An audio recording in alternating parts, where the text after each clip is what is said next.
Eu quero falar esta manhã sobre o poder que foi dado à igreja. E para falar sobre isso eu preciso da ajuda do Espírito Santo. Porque sem ele, tudo que eu falar aqui pode ser entrar aqui e sair aqui. Mas se ele estiver ungindo os seus ouvidos e a minha palavra, alguma coisa vai edificar o seu coração. Pai, me ajuda, porque sem ti eu não posso fazer nada. Esta obra é tua, as ovelhas são tuas, esta parte da igreja, como toda igreja, é tua, e eu creio, Senhor, que tu has de me usar, não por minha causa, mas para a tua glória, para o teu louvor. Eu já te agradeço em nome de Jesus. Amém. Abra sua Bíblia em Mateus capítulo 28. Mateus 28. Nós vamos fazer a leitura do versículo de número 18, onde Jesus fala e toma uma decisão muito interessante.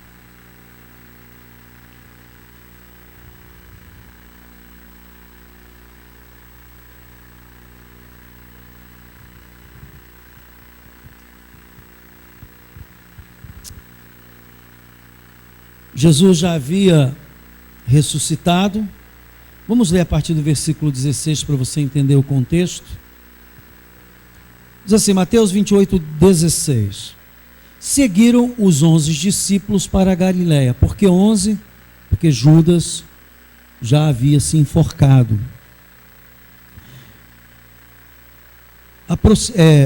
Para o monte que Jesus lhe designara. E quando o viram, o adoraram, mas alguns o quê? Duvidaram. Jesus, aproximando-se, falou-lhes, dizendo: toda a autoridade me foi dada.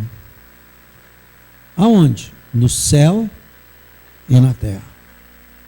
Ide, portanto, fazei discípulos de todas as nações, batizando-os em nome do Pai e do Filho e do Espírito Santo, ensinando-os a guardar todas as coisas que vos tenho ordenado. E eis que estou convosco todos os dias até a consumação do século. Então Jesus disse que toda a autoridade foi dada a ele no céu e na terra. E ele deu uma ordem que nós fôssemos, debaixo dessa autoridade, fazer discípulos. Jesus, em muitos momentos, ele deu poder aos discípulos para curar enfermos, para fazer sinais e prodígios. Ele disse em outro texto: e esses sinais acompanharão a todos que crerem, em meu nome expelirão demônio, falarão novas línguas, imporão as mãos sobre os enfermos e eles ficarão curados.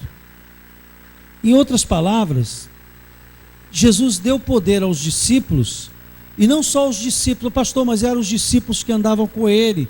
Ele deu esse poder. Será que esse poder se estende a nós?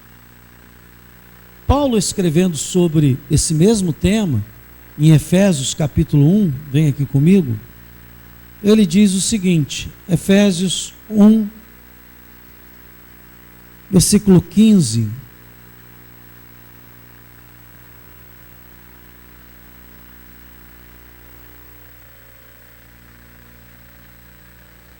Efésios 1.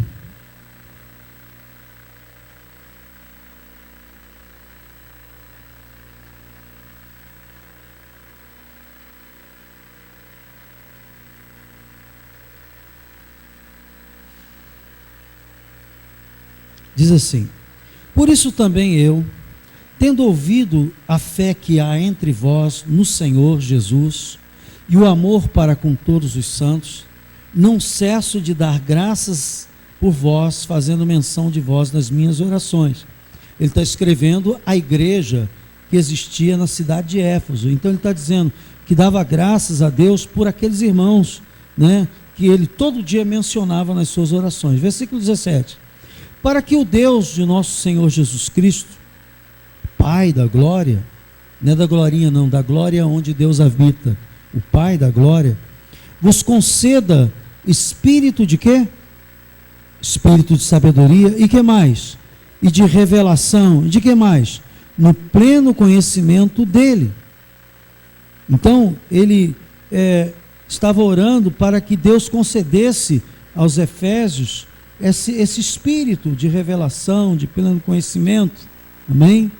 Iluminados os olhos do vosso coração, para saberdes qual é a esperança do seu chamamento, qual a riqueza da glória da sua herança nos santos. Que Deus te dê iluminação de que o que tem preparado para você é muito grande, muito maior do que você possa imaginar. E eu estou falando isso, irmãos, porque a Bíblia diz que se nós pensarmos em Cristo só neste mundo para resolver os nossos problemas, nós somos considerados os mais miseráveis dos homens.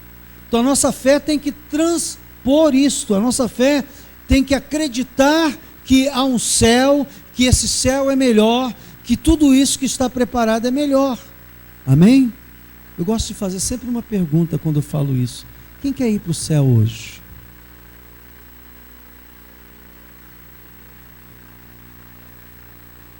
Puxa vida, é essa hora que a gente prova se você acredita nisso aqui. Não, pastor, hoje não, porque eu tenho que resolver os meus problemas. Irmãos, você vai para o céu, os seus problemas vão continuar aí, alguém vai resolver. Que bobagem é essa? Preste bem atenção que eu vou falar para você, gente. Eu tinha um colega na Marinha que ele falava umas coisas engraçadas. Um dia apareceu um vendedor de plano funeral, dizendo, olha, é isso e aquilo e tal, não tem nada a ver com aquele papo que nós batemos, que é o Renato. Renato está aí? Já foi. Tem nada a ver contigo não, viu, Renato, que ele vem de seguro, mas eu comentei com ele isso, e ele pode estar pensando, não tem nada a ver. E ele dizia assim, eu não vou me preocupar com plano funeral, porque depois que eu morrer, quem ficar por aí que se vire. Eu não vou esquentar a cabeça com mais nada, eu já estou morto mesmo. Ele falava assim, sem entrar no sentido jocoso da coisa, mas eu quero dizer o seguinte, depois que você morrer, as pessoas vão ter que resolver os problemas. Dá para entender isso? Diga amém.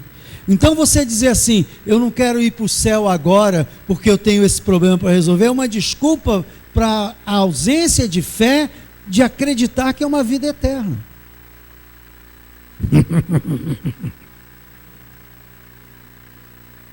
Quando a pessoa diz isso para mim, eu digo assim, esse ainda não está preparado realmente. Tomara que ele não morra hoje. Porque, irmãos, a vida que nos espera é gloriosa, é maravilhosa, é eterna, não há doença, não há coronavírus, nem coroavírus, não há vírus de jeito nenhum, não há nada, não há morte, não há dor, não há fome. É isso que ele estava dizendo aqui, que os Efésios mantivessem isso iluminados na sua mente, com a sua mente iluminada a respeito desses pensamentos. É isso que faz o cristianismo ser o que é. O cristianismo é aquele que vence a morte com Jesus. Ele venceu a morte e nós vencemos a morte com Ele, porque cremos nele e vamos para o céu. Vou preparar uma morada para vós outros, é isso. Essa é a mensagem do Evangelho. Há curas, há bênçãos, mas não é essa a razão do Evangelho. A razão do Evangelho é que Jesus veio como solução para o homem eternamente. O homem que Deus criou para viver com Ele eternamente, foi isso que Ele veio restaurar, o que se havia perdido. O homem se perdeu nos seus pecados e delitos, e Ele veio salvar o homem, morrendo na cruz por ele, para reconectá-lo com Deus e ele ter vida eterna. Essa é a mensagem do cristianismo. Pode ser que você não saiba, porque isso está meio fora de moda. Eu não vejo as pessoas pregando isso. Vem receber a sombra. Outro dia eu vi o cara lá, a sombra que cura. Aí vai passando a sombra. E o povo tudo está buscando isso, irmãos. Ouça bem o que eu vou falar. Eu já li esse texto aqui. No teu nome curei os enfermos. No teu nome fiz isso, no teu nome fez aquilo. E qual foi a resposta de Jesus? Nunca te conheci, sai daqui. Show, não conheço, mas não conhece por quê? Porque o que Deus quer é uma vida de intimidade com Ele que começa pela palavra. Será que posso ouvir um amém? Depois desse prelúdio, eu quero fazer uma pergunta para você. Você tem sido iluminado os olhos do vosso coração para saber qual é a esperança do seu chamamento, qual a riqueza da glória da sua herança? Se isso não tem sido iluminado na sua mente, peça a Deus para iluminar, porque é isso que no final das contas vai fazer você ter coragem para enfrentar todas as adversidades, inclusive a morte. Inclusive, os cristãos iam para as arenas cantando louvores, mesmo sabendo que ia morrer, porque eles sabiam que a morte não era o final de tudo. Então, pare de ficar pensando em Cristo só neste mundo. Levanta a sua cabeça e diz: há uma vida eterna, e por isso que Jesus morreu na cruz. Ele não morreu na cruz para você ter carro novo, casa nova, ganhar dinheiro. Tudo isso ele disse que daria a reboque de quê? Disso aqui, ó. Iluminando os olhos do vosso coração para saber qual é a esperança do seu chamamento, qual a riqueza da glória da sua herança nos santos, e qual a suprema grandeza do seu poder para com os que cremos, segundo a eficácia da força do seu poder. Ele começa falando assim: este poder, o qual exerceu em Cristo, ressuscitando-o dentre os mortos, fazendo-o sentar à sua direita nos lugares celestiais, acima de todo principado, e potestade, e poder, e domínio, e de todo nome que se possa referir, não só no presente século, mas também no vindouro. E pôs todas as coisas debaixo de quê? Dos pés, e para ser o cabeça sobre todas as coisas. O que ele fez com tudo isso? O que ele fez? O deu à igreja. Misericórdia. Todo este poder, ele disse assim: eu dou à igreja. Então a igreja, irmãos, aqui na terra, é o maior poder que existe. Não o poder político, não o poder financeiro, não, mas o poder espiritual, porque tudo nasce no espírito. Por isso que a Bíblia diz: muito pode em seus efeitos a oração de um justo. Por isso que a Bíblia diz: orai sem cessar. Por isso que a Bíblia diz que todas as nossas petições oradas com fé seriam atendidas. Então, preste bem atenção que eu vou falar para você. O poder dado à igreja tem que estar no seu coração. Você não pode ser assustado como as pessoas do mundo. Pelo amor de Deus, Cristo em vós. Deus está olhando para você e está dizendo assim: puxa, eu dei a minha palavra, eu dei o meu espírito, eu dei o meu filho para morrer por ele. Esse pessoal está com medo de quê? Eu estou dando a eles a vida eterna, eles têm a vida eterna, por que estão assim assustados? Ou você não sabe que este mundo vai ser destruído? Não sei se você sabe, mas as Escrituras prevê isso. Então você tem que estar com o seu coração sempre preparado para enfrentar essas situações, dizer assim: olha, eu vou enfrentar, eu vou fazer o que eu tenho que fazer, eu vou orar, eu vou me cuidar, eu vou fazer todas as coisas. Mas, uma coisa eu tenho certeza: aquilo que me espera na glória nem se compara com o que está aqui. O que isso faz, pastor? Traz paz ao coração. Traz paz. Quando você tem certeza da salvação, você tem paz no coração. Porque o pior que possa acontecer será o melhor para você. Gente, a coisa pior que a morte, viu?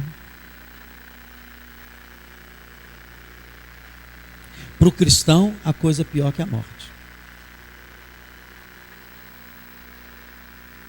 Minha mãe me pediu para fazer uma oração com ela de entrega no dia que ela faleceu. Ela disse: eu estou sofrendo muito.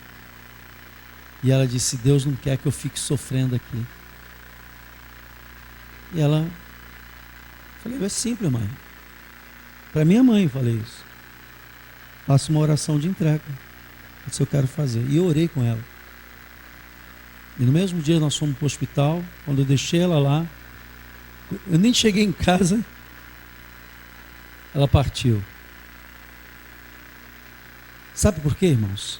Eu acredito piamente que há uma eternidade, que há um céu que está preparado. Então, eu não fico preocupado com a morte. Há coisa pior que a morte. Viver sem dignidade é pior que a morte. Viver numa situação de doença onde você vai definhando é pior que a morte. Não é por isso que a pessoa vai se suicidar.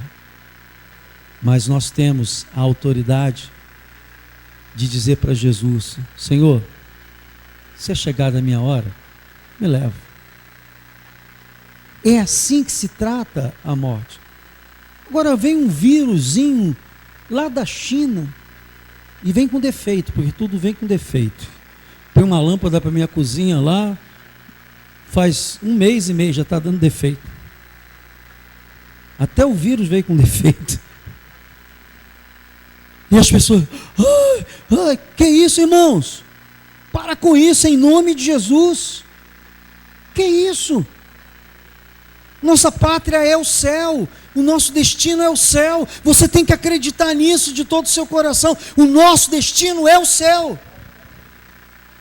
Ou você crê nisso, ou você está perdendo o seu tempo. Faça igual ao mundo: comamos e bebamos e aproveitamos e façamos tudo que dá vontade, porque vamos morrer.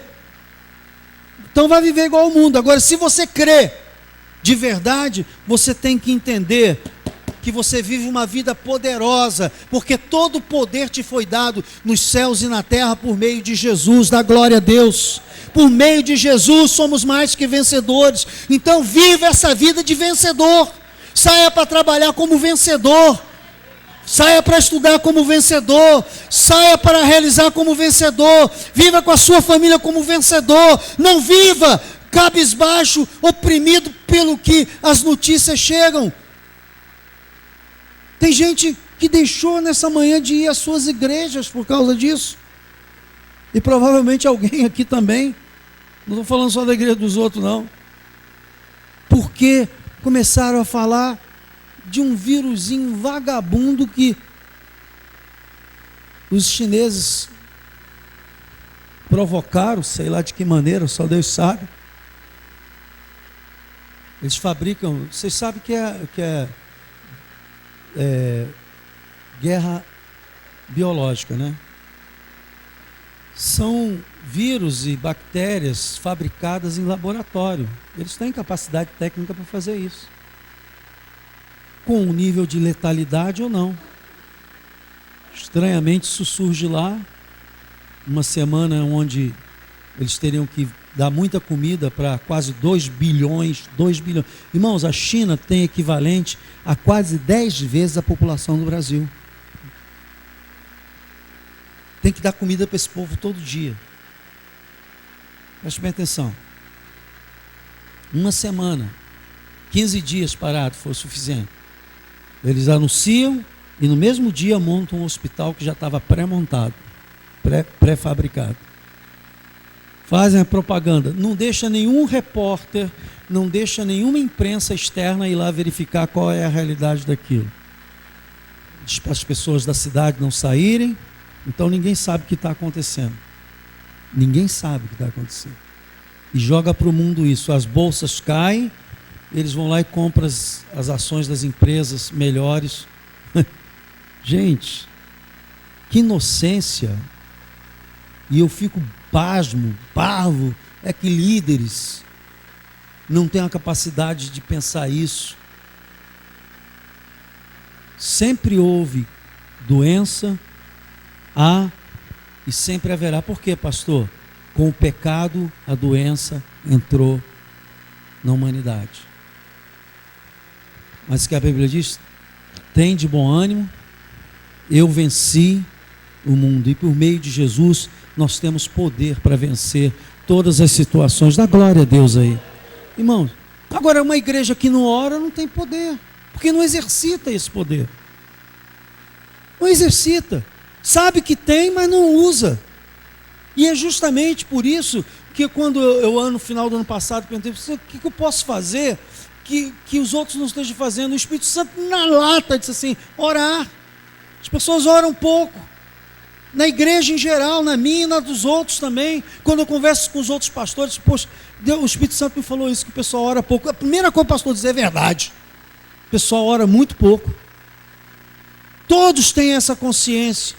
Então, preste bem atenção. Não adianta você ter poder e não exercê-lo. É como se você não tivesse. Aqui em Efésios capítulo 2, versículo 8 a 12, diz assim: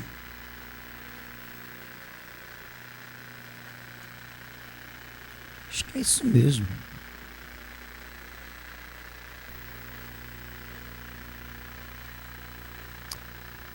Preste bem atenção.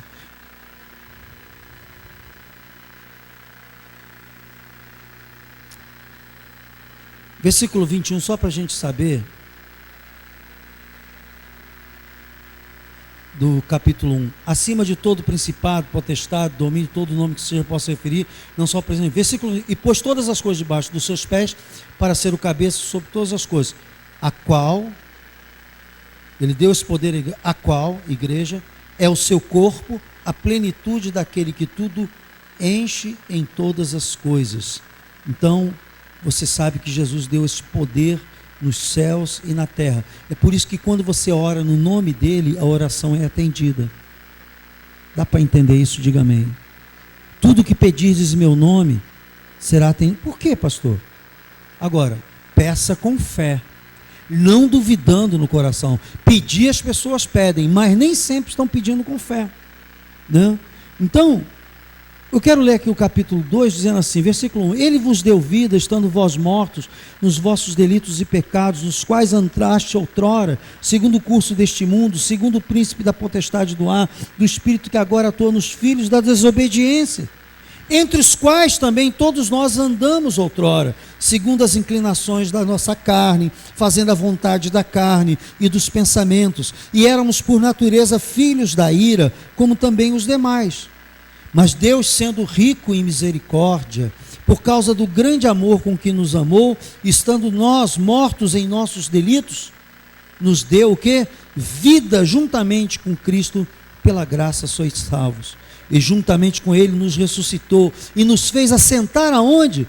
Nos lugares celestiais em Cristo, irmãos, para mostrar nos séculos vindouros o que? A suprema riqueza da sua graça em bondade para conosco em Cristo Jesus. Porque pela graça sois salvos, mediante a fé. Isto não vem de vós, é dom de Deus, não de obras para que ninguém se glorie, pois somos feitura deles, criado em Cristo Jesus para boas obras, as quais Deus de antemão preparou para que andássemos nela. Temos que exercitar. E eu quero falar aqui uma coisa muito interessante, que está aqui em Efésios mesmo, capítulo 6, versículo 18. Paulo diz que nós temos uma luta constante. Quem percebe que nós temos uma luta constante? Então, se nós temos uma luta constante, e essa luta é prevista na Bíblia, você tem que entender que você tem que aprender a viver no meio dessa luta. E para viver no meio dessa luta, ele dá aqui uma receita, que é chamada armadura de Deus, capítulo 6, versículo 10. Quanto ao mais, sede fortalecidos no Senhor, na força do seu poder. Fortalecido em quem? No Senhor. Escute mais coisas da Bíblia, leia coisas mais da Bíblia do que o repórter, viu? Porque tem gente que fica o tempo todo olhando o coronavírus, eu chamo de coronavírus, e não olha para a Bíblia, não olha para a palavra de Deus, quanto mais sedes fortalecidos do Senhor na força do seu poder, revestivos de toda a armadura de Deus, para poder ficar firmes contra o quê? As ciladas do diabo. Porque a nossa luta, irmãos, não é contra o sangue e a carne. O vírus é apenas uma forma, é sim contra os principados e potestades, contra os dominadores deste mundo tenebroso, contra as forças espirituais do mal na região celeste. Aí ele diz, portanto, para você viver nessa luta em vitória, tomai toda a armadura de Deus, para que possais resistir no dia mau, e depois de ter desvencido tudo, permanecer o quê? Então ele diz, vocês vão vencer tudo e vão permanecer inabaláveis. Esta, pois, estai, pois, firme, cingindo-vos. Aí ele começa a dizer, com a verdade, crente mentiroso é uma desgraça. Porque no momento que ele começa a mentir, ele passa a ser filho do diabo, que é o pai da mentira.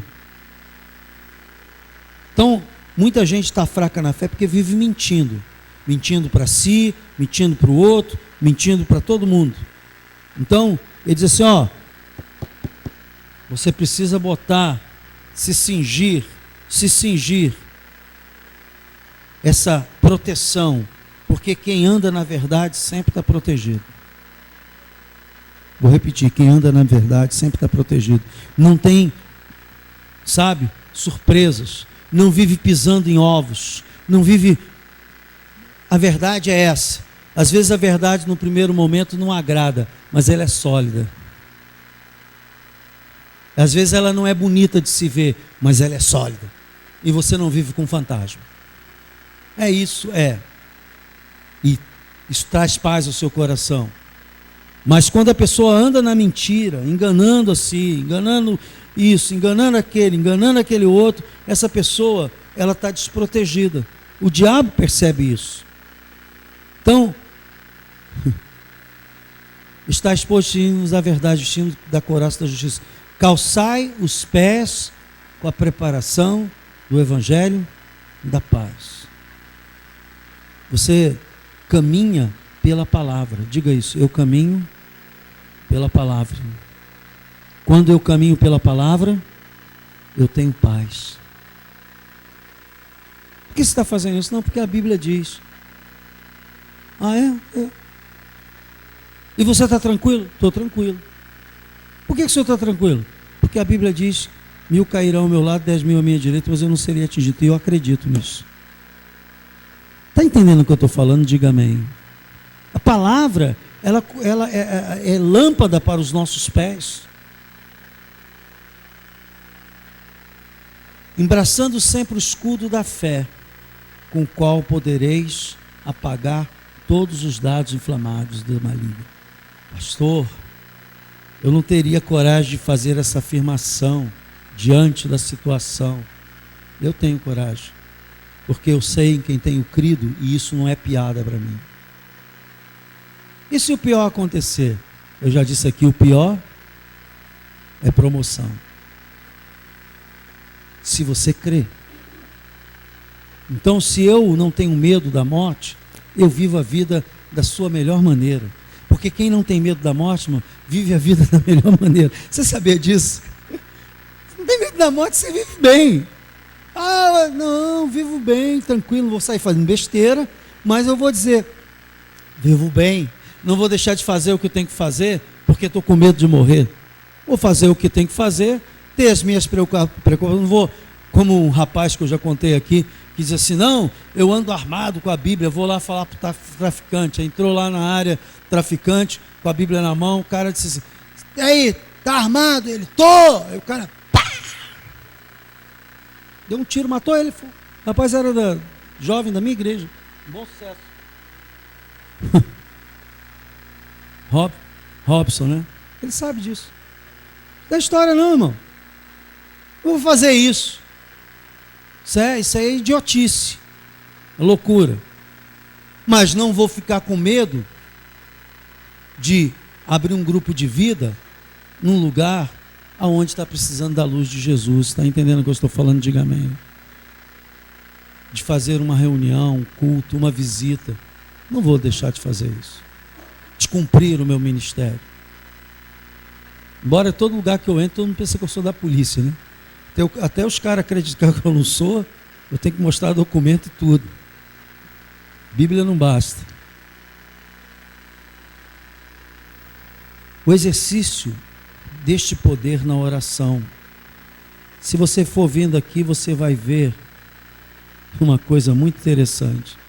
No versículo 18 diz assim: tudo isso, capacete da salvação, a espada do Espírito, o escudo da fé, tudo isso tem que ser banhado com toda o quê? Oração e súplica, orando em todo o tempo no Espírito, para isto vigiando com toda perseverança. Gente, o exercício do poder que foi dado à igreja é por meio da oração. Há um trecho em Êxodo, capítulo 17, versículo 8, eu vou pedir que você bote lá, Êxodo 17, 8 a 15, eu vou ler junto com vocês aqui, que mostra esse exercício. É o trecho que fala quando Moisés estava no monte orando, e o povo de Israel em batalha contra os amalequitas. Então veio Amaleque, que são os amalequitas, e pelejou contra Israel em Redfim. Com isso, ordenou Moisés a Josué: escolhe-nos homens e sai e peleja contra Amaleque. Então Josué foi levantado como comandante, ele escolheu os homens para ir à guerra junto com ele. Amanhã estarei eu no cimo do outeiro, quer dizer, no monte, lá no alto no monte. E o bordão de Deus, você lembra que ele carregava, né? Alguma coisa que floresceu, como é que era o nome? A vara de Arão. Ele estava lá, firme. Amanhã estarei no cimo do outeiro e o bordão de Deus estará na minha mão. Versículo 10. Fez Josué como Moisés lhe dissera e pelejou contra Amaleque. Moisés, porém, Arão e Hur subiram ao cimo do outeiro. Os principais líderes, à exceção daquele que era comandado por Moisés, que era Josué, foram os três para o cimo. Quando Moisés levantava a mão, Israel prevalecia. Quando, porém, ele baixava a mão, prevalecia Amaleque. Ora, as mãos de Moisés eram pesadas. Por isso, tomaram o Valdo, e o Valdo chamou o Henrique, e os demais foram para a peleja. Eu estou contextualizando por que eu chamei os homens dessa igreja. Porque minhas mãos estão cansadas. E puseram por baixo dele, e ele nela se assentou. Arão e Hur sustentavam-lhe as mãos, um de um lado e outro do outro. Assim lhe ficaram as mãos firmes até o pôr do sol. E Josué desbaratou Amaleque e a seu povo a fio de espada.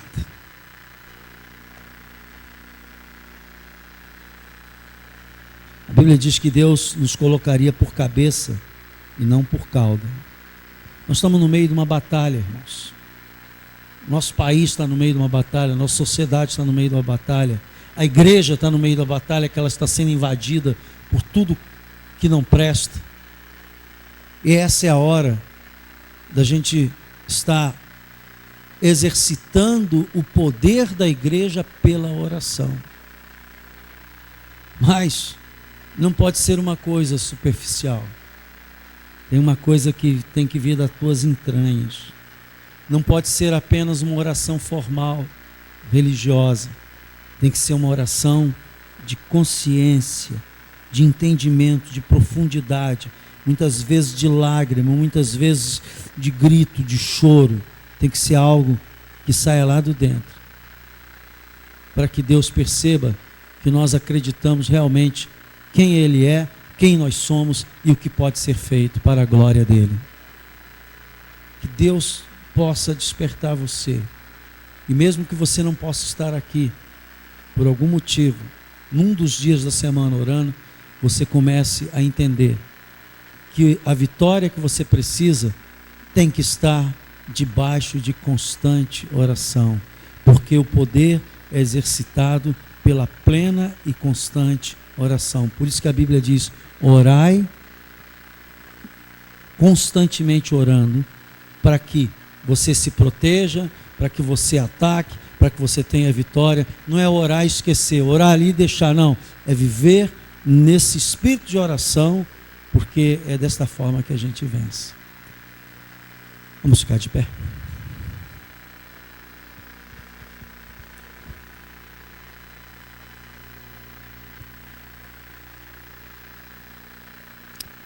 Eu quero agradecer a todos os líderes que têm dirigido as orações pela manhã. Vocês estão entendendo o que eu estou falando. Eu sou grato a Deus pela sua vida. Mas vou fazer um desafio a você que lidera a oração pela manhã.